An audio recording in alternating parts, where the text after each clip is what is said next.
Bismillahirrahmanirrahim. Saudaraku yang dirahmati Allah Subhanahu wa Ta'ala, dalam hidup ini kita sering dihadapkan dengan hal-hal yang tidak kita mengerti, ujian yang terasa menyakitkan, sikap orang yang menyinggung hati, atau keadaan yang tampak tidak adil. Di saat itulah kita diuji, apakah kita mampu berprasangka baik, atau kita lebih memilih curiga, marah, atau berburuk sangka. Awalan itu perintah husnuzon dalam Al-Quran dan hadis. Allah Subhanahu wa Ta'ala berfirman dalam surah Al-Hujurat ayat 12, Ya ayyuhalladzina amanu jtanibu katsiran minadh-dhann inna ba'dadh-dhanni itsm. Wahai orang-orang yang beriman, jauhilah banyak dari prasangka, karena sebagian prasangka itu dosa. Prasangka buruk bisa merusak hati, memecah persaudaraan, dan menutup mata kita dari kebaikan yang sebenarnya ada. Rasulullah SAW bersabda, hati-hatilah kalian dari prasangka, karena prasangka adalah ucapan yang paling dusta. Bagian kedua, husnuzonlah kepada Allah Subhanahu wa Ta'ala. Husnuzon yang paling utama adalah kepada Allah Subhanahu wa Ta'ala. Saat doa belum terkabul, saat musibah datang bertubi-tubi, saat rencana kita gagal, maka katakanlah dalam hati, Rabbku tak pernah salah. Dia tahu apa yang terbaik bagi kita.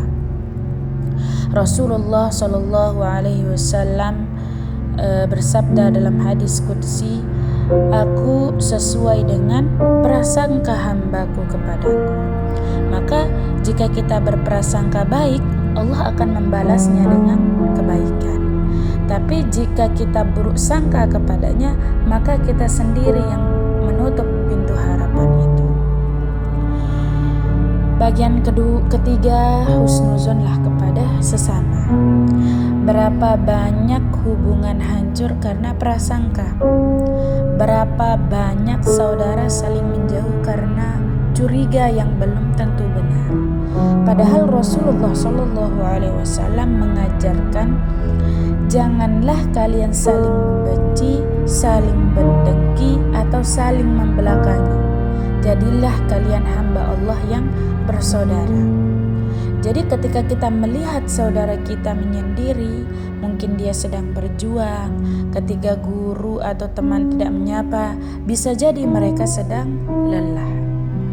Jangan buru-buru menyimpulkan, latih hati untuk berpikir baik. Mungkin dia punya alasan yang aku tak tahu. Bagian keempat, husnuzon kepada diri sendiri. Kadang musuh terbesar kita adalah prasangka kepada diri sendiri. Kita merasa tidak pantas mendapatkan ampunan. Kita mengira Allah tak akan menerima taubat kita.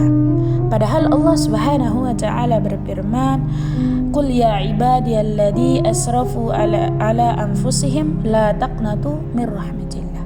Wahai hamba-hambaku yang melampaui batas terhadap diri mereka sendiri, janganlah kalian berputus asa dari rahmat Allah. Allah lebih sayang pada hambanya dibandingkan ibu kepada anaknya. Maka yakinlah selama kita mau kembali, pintu ampunannya selalu terbuka. Dan juga latih husnuzon setiap hari. Berprasangka baik bukan tanda lemah, tapi tanda hati yang kuat dan tenang. Jadi mari kita latih diri kita untuk husnuzon. Saat diuji, husnuzonlah kepada Allah. Saat disakiti, husnuzonlah kepada manusia. Saat gagal, husnuzonlah kepada diri sendiri. Karena siapa yang hatinya bersih dari prasangka, maka hidupnya akan dipenuhi keberkahan dan kedamaian. Wa kulli ibadi yaqulu allati hiya ahsan. Jadi katakanlah kepada hamba-hambaku, hendaklah mereka mengucapkan perkataan yang terbaik. Jadi semoga Allah menjadikan kita termasuk orang-orang yang husnuzon dalam segala hal, dan diberikan ketenangan hati yang hanya dimiliki oleh orang-orang yang percaya pada takdirnya. Wallahu a'lam.